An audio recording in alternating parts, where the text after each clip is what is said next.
mbokk yi rafetlu seen àndin ak la meilleure chaîne Sénégal Buzz 221 mbokk yi di am mbégte ak kontante bu baax a baax ni ñu koy defee ak yéen rek saa su ne di leen dalal ay ndaanaan wala ay kilifa yi nga xamante ne yéen ngi leen bëgg a gis à travers Sénégal Buzz 221 waaye ni ko noonu tey rek la ñu ànd ak yéen ci naqar gi nga xamante ne moom la ñuy bokk ni ki ni sànq ak léegi suñu grand suñu frère Ndiaye bu TFM suñu borom jël ko waaye ni ko noonu rek boobu ba léegi ñu ngi xool ñenn ñi nga xamante ne ñoo di ay jegeñaaleem bokkoon ak moom fee nga xamante ne moo di kër di bërëgu liggéeyukaay waaye ñu dalal ci kenn koo xamante ne rek sénégalais yi xam nañ ko mu di grand Sidath Thioune fas yéene seq ak moom li nga xamante ni moo di waxtaan le grand ñu ngi lay siyaar baax di la nuyu. El Hadj maa ngi lay fay di nuyu internetu Sénégal Buzz yëpp. di nuyu vraiment waa Sénégal yëpp.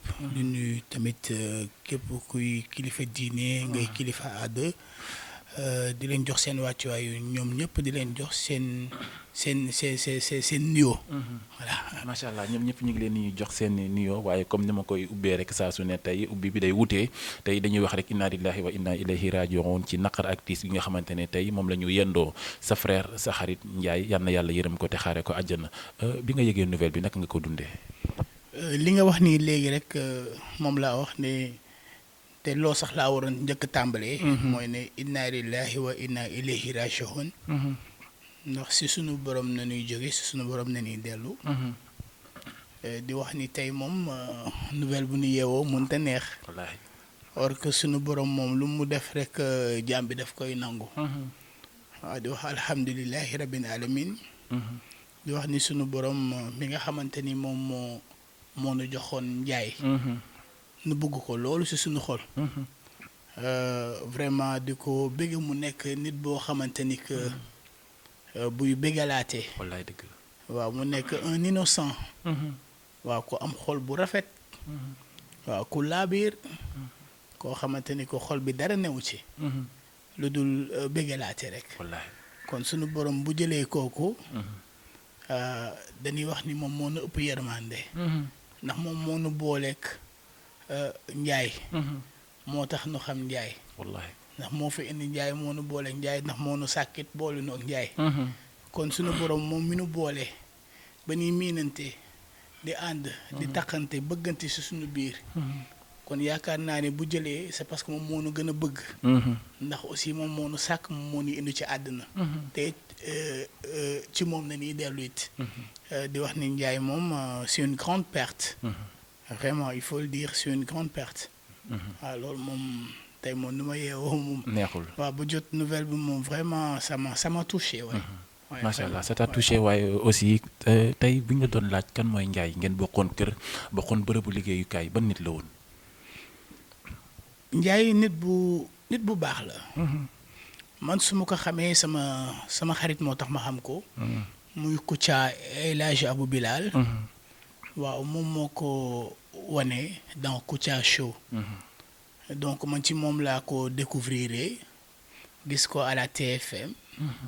mu nekk vraiment un artiste polyvalent. parce que man li may neex ci artiste mooy ku mën a improviser. et que gis naa ne loolu lu ko ci yàlla mayoon la. Ndiaye mën naa wax ne amoon na lu ñuy wax un don de Dieu macha allah loolu yàlla moo ko def ci moom. tarixa bu mu dugg. bu fa woyee da nga naan fii la bokk. bu dajee ay xaritam ay am di jàmmam ñun ay collègue am ay collaborateur am. ba ñu ngay jëkk gis. reetaan xaxataay. man nag ni ngi mujjee gisante fii ci sur la VDN fii PDS. siège PDS bi fii siège PDS bi nekk foofu neen daje nu croisante. muy gaare may gaare nu daje fa ce jour là on a longuement discuté mu nekkoon benn ngoon maan nii. parce que ñu bokk nu horaire. des fois ñii liggéey le matin ak ñii liggéey le soir des fois mun neen gëj a gisee. des fois nu déggante téléphone wala soit nu am yenn événement yi nu daje ci. mais mu nekkoon nit koo xam ku muy bëgge sax. waaw ndax Ndiaye man dama jàpp ni nit ku ñëpp soppoon la. waaw nit ku ñëpp bëggoon la.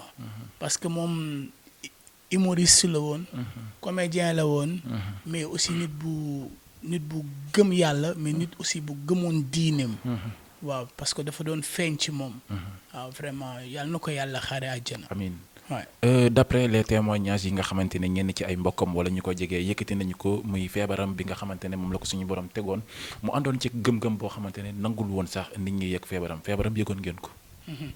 dëgg la man pour te dire que ni feebaram bi sax dama ko yëg sax tardivement mais dañuy sant yàlla parce que ñun on a des responsables yoo xamante ni que wax fa dëgg yàlla xawma li yàlla di def de mais groupe Futurs Médias dañu am PCA boo xamante ni mën naa wax ni njaboot la ay nit bu feebar wala nit bu tawat wala nit nekk ci jafe-jafe Youssou Ndour ak directeur général ak aussi les autres directeurs généraux yi fa ne yàlla defal na leen noo am xolu di jàppale employé yi ci wàllu wu mel noonu te nag kenn du ko yëg waaw loolu moom vraiment lu may témoigner la parce que aussi man lu ma xam rek lay wax daal ku ci nekk rek dina la mettre dans de bonnes conditions waaw moo xam nga feebar wala soit nga am yenn yitte yi wala soit nga am yenn besoins yi gars yi daal dinañ ko faj waaw te loolu moom vraiment ni nga koy sant yàlla daal ndax sunu PCA moom yàlla def na ne am na xol boobu waaye macha allah tey su ma doon ñëw rek sa diggante ak moom lan moo la gën a marqué si Ndiaye wala lan ko dund ak moom loo xamante ni tey bi nga yëgee nouvelle bi rek sa xel dem na ci loolu mu marqué la. bon sama xel ci li ma jëkk dem mooy il est mort jeune. Il est parti très jeune. xajoon na fi au fait. ndax mën nañu wax ni ñun defal nu dara sunu borom. li mu nu fi wàccee wala nu jaamu fi dara sunu borom li mu fi wàccee. kon sunu borom moom bu jëlee Ndiaye c'est parce que rek moom tout le temps moom ak programme moom. te Ndiaye xajoon na fi. ndax kër dafa doon bégalaate. di seddool xoolu nit ñi di reetaan mu nekk koo xamante ni fu mu toog rek. xol bu sedd nga fay am. xam nga loolu bu ko yàlla defee ci nit c'est pas donné à n'importe qui. wallaahi ndax lu gën a difficile mooy reetaan loo nit. reetaan loo nit du lu yomb. yombul te du ku ne la ko yàlla may. am na ñoo xamante ni bu nu nuyoo sax nga ree. waaw loolu li yàlla li def ci nit la. c'est-à-dire yàlla mooy sàkk nitam. dëxin ko na mu ko neexee. waaw nit ku ne nag ak na mu la defee. waaw fii ku ci nekk rek mooy li may faral di wax. y a combien de milliards de personnes qui existent dans ce monde. et que ku ci nekk sa xel ak sa xalaat nga am. wallaahi. donc loolu lu jar a bàyyi xel la ku ci nekk am na la yàlla may. donc dañ koy sante sunu borom. waaw di wax ni sunu borom moom mi nga xamante ni vraiment moo jël Ablaye Ndiaye sunu xarit. yàlla na ko xaare ci àjjana firdawsi gën a kawe. amiin waaw te nag j'ai beaucoup pensé tamit à sa famille. Sa femme ses enfants. xam nga ni famille moom boo ko waxee tënk na lépp. mais di leen masawul coono di leen wax ni naqari ak tiis bi nu ngi koy bokk ak ñoom. ndax Ndiaye mën naa wax ni ci njaboot gi la bokk waaye defe naa ñun tamit am nañ ci wàll. loolu la yàlla dogal donc ni ngi koy ñaanal yàlla. yàlla mi nga xamante ni moo nu ko joxoon. jëlaat ko.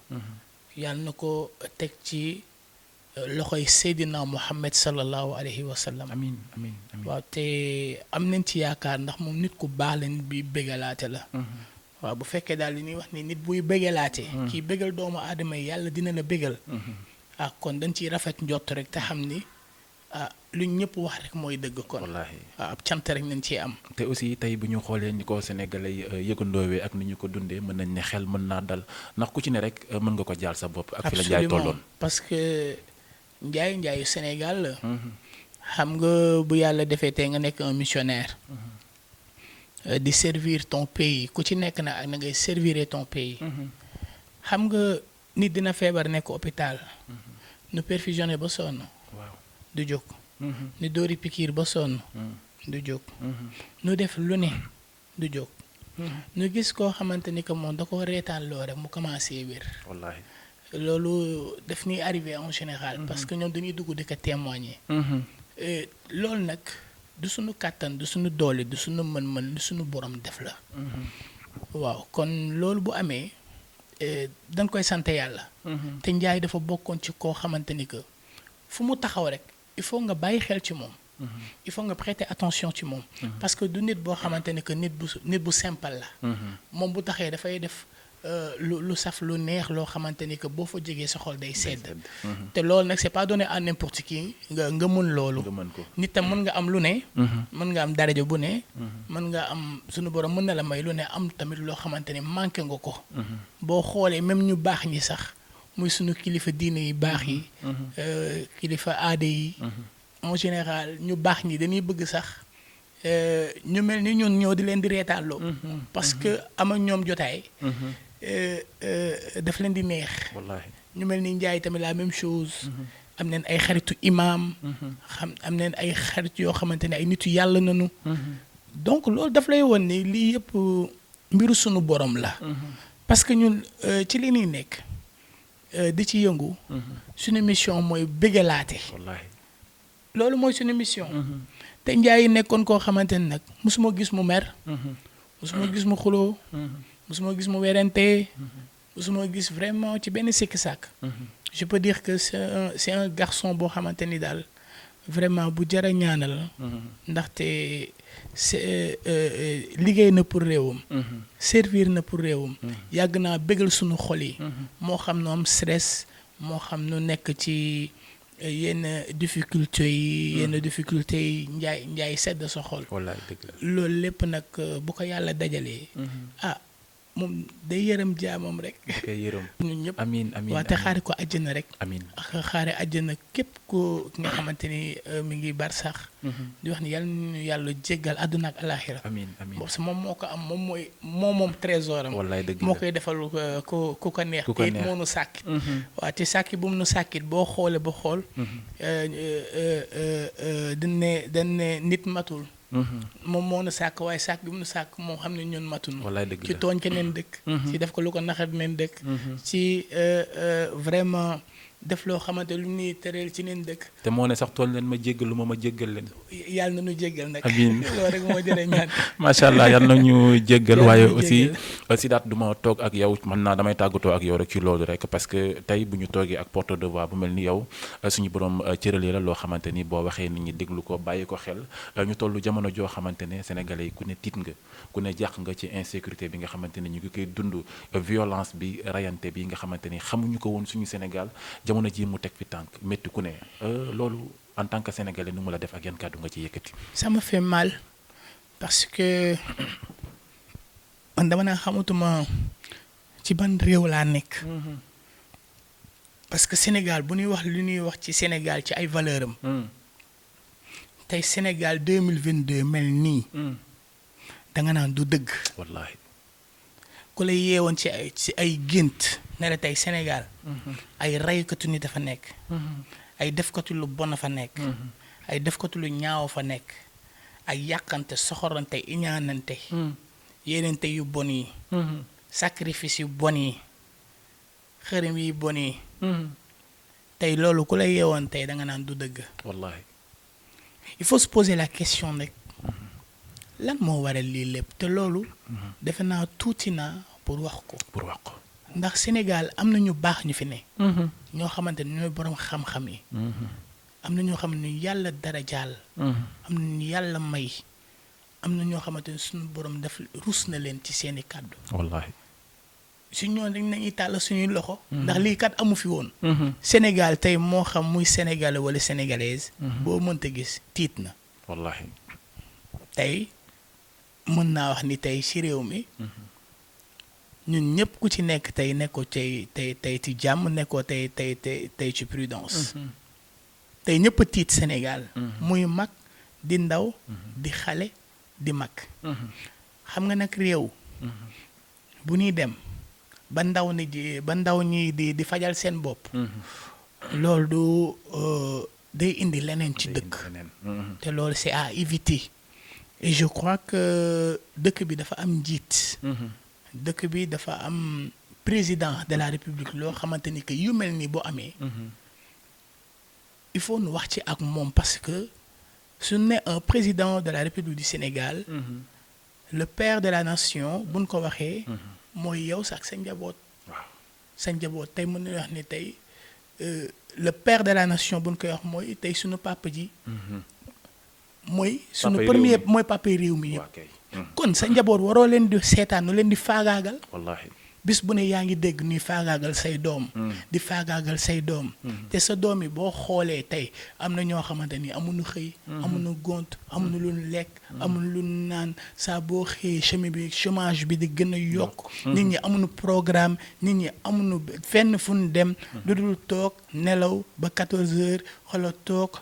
doo am dara looy def lu dul nangu yëfi jàmbur wala rey doomu jàmbur wala soit këf yëfi jàmbur loolu rek mooy programme mais loolu je vois que c'est pas loolu bu loolu du dëkk biy dox. sa kër gi nga moom sax wóolootoo ko. kër gi mais nit ñi bu ñuy ñëw ba di lay fekk sa biir kër.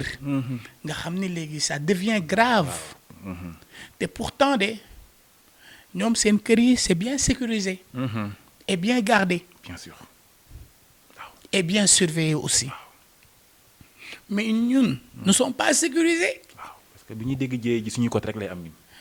mais doo ci dégg seen doom. waaw doo ci dégg seen jarbaat doo ci dégg ku leen takk. parce que am nañu ay garde-corps. c'est le peuple qui souffre. en fait.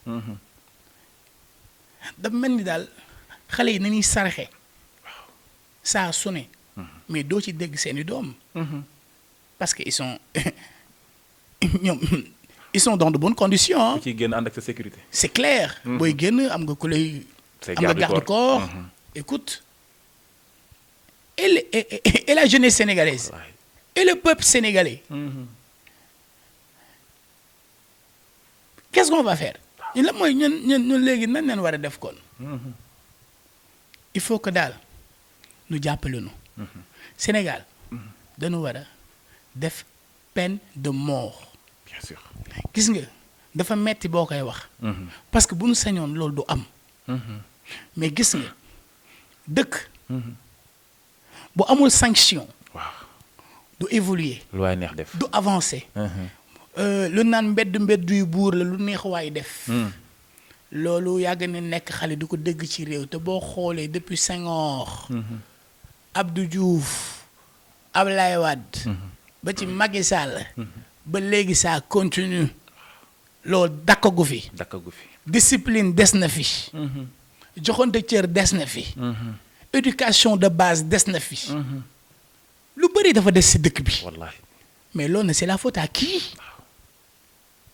c'est la faute à qui. dañuy dugal ci ay programmes yoo xamante ni que bokkuñu ci. dugal ñu ci ay affaires yoo xamante ni que ñun bokk du suñu culture. bëgguñu dugal ci gaam yoo xamante ni que ñun yarawuñu ci. nii seetaan di gis système bi du ñu yàq. wallaahi nu koy nangu. mais loolu lépp il faut ni réfléchir nag gars yi. il faut pas ni nekk tête en l'air. nu ñuy exploiter. jaarale ko ci digital yi. jaarale ko ci réseaux sociaux yi. di génn yi bees yi théâtre yi film yi machin yi tout ça. Sénégal man ba ma ni Sénégal toj na mooy ba nu commencé wax naan léegi école yi dañuy jàngal xale yi sëy ci laa ni. yàqu na ëpp law. c'est bal ba tàkk na nag. wallaahi wallaahi. parce que gis nga gars yi. Sénégalais yi dañoo gaaw a fàtte. mais il faut ñu reculer pour mieux sauter. c'est vrai li xew Sénégal bari na de. dañuy jékki-jékki tey ni nga ay porte à porte xaw ma porte xaw ma poco mais yàgg na xew Sénégal.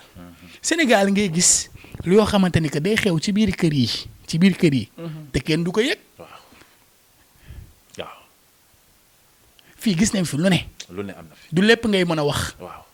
mais Sénégal li fi xew bari na. mais loolu lépp nag bu nekkee dëkk boo xamante ni que dëkk bu am discipline. dëkk boo xamante ni que dañuy joxante cër. mais écoute dëkk boo xamante ni day am liggéey. surtout parce que lii yëpp ñàkk programme la. lii yëpp ñàkk loo def la ah. wallaahi. parce que ku am loo xëy dem lijjanti taloo dem di jël yëfi jàmbur. kon lii xew nii peine de mort neen war a def mu fin ku rey nu rey la waaw ndax boo leeree ne bu ma reyee tey dañ may rey boo suba reyee nu rey la waaw wan ko ñëpp gis mais l'islam lépp ak lépp wax nañ ko pourquoi on n'applique pas mais boo reyee nu rey la waaw léegi ñi rey ñoom nooy perte après ñu tëj la benn 1 an 2 ans 4 ans après on te libère waaw c'est facile après yow nga ñàkk sa doom wala nga ñàkk sa yaay wala nga ñàkk sa papa wala nga ñàkk leneen c'est facile c'est trop facile c'est trop facile mais parents yi aussi ban taxawaay lañ ci war a am parce que bu ñu xoolee suñuy papa suñuy maam ba suñuy ndijaay yu mel ni daanuñu ko woon dégg si ñoom ñun nouvelle génération bi tey boo déggee rey am na boo laajtee ki ñu rey wala ki rey ñaata at la am du weesu 30 ans ñun nouvelle génération bi ñooy dund lu mel nii ban lajj la parents yi lajj si ñi nga xamante ne mooy ñun. nu baal ma de suñu waajur yi amuñu ñu dul ñoom. ndax man dama fonk sama waajur. sama waajur bu góor. ak sama waajur bu jigéen. ku nekk nag ak nan la yare. man de sama waajur bu góor. ak sama waajur bu jigéen. new man la de yar neen ma. waaye xamal neen ma àdduna. xam ni ma waree doxee doomu aadama yi. cër ji ma leen war a jox. ndax ñun daan neen nekk ndaw. bu ñu daan jàngi école bu école tëjee. dañuy yóbbu vacances ñu dem jàng ji alxuraan. ñun daan nu may temps boo xam dañuy génn. di découvrir yenn affaires yi. parce que programme neen amoon. bu ñu daan tëj école dañuy dem jàngi alxuraan bu école ubbee même bu ñuy jàng à l'école en même temps dañuy am prof. boo xamante ni que daf ñuy jàngal. c'est-à-dire dañu occupé woon. télévision. daan na ko seetaan 20h30 au lit. ñun noonu leen ñu yaree au fait. waaw. télévision. daan na ko seetaan. daan na ko tere woon. ñun je me rappelle leen ne ñu daan bàyyi nu koy seetaan muy dessin animé. ak théâtre mardi RTS ak théâtre mardi RTS. waaw muy jamonoy tey. ak Daaray Kocc. Daaray Kocc loolu defe naa képp kuy suñu génération. di jeune. yaa ngi koy rappelé wu di nga fàttaliku ko loolu. ak ay Tintin. ay D'Artagnan. yooyu nee naan seetaan ay Booba. dessin animé yooyu nee naan seetaan. wala film bu ñu ko daan seetaan day nekk film yoo xamante ni que day nekk histoire maanaam nga koy jàng. tey nu naan la tey ay le nord et le sud. nga xamante ni c'est l'histoire. ay l'histoire de Chaka Zulu. est-ce que yaa ngi dégg l'histoire du Kayor. yooyu c'est-à-dire ñun yooyu ne nu daan ñaaxe. mais cette nouvelle génération d'aujourd'hui dañoo judd xam nga leen fi fekk. portable. tubaab bi xam nga lan leen nu booleel. lii. wallaay moo ñu yàq. te xoolal te ñun toogu noog ñoom de.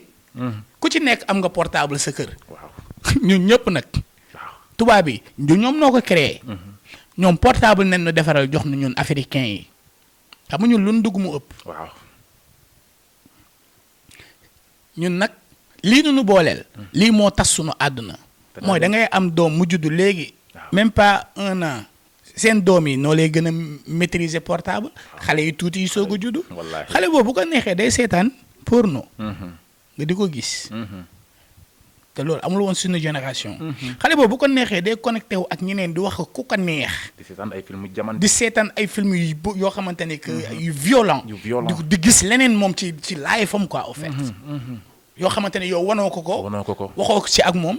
éduqué woo ko tamit ci loolu. bu génnee da koy essayé. bu génnee on essaye bu ngeen seetaan bu ngeen daan fàttaliku bu ñu daan seetaan film. waaw bu ñu daan seetaan Zorro.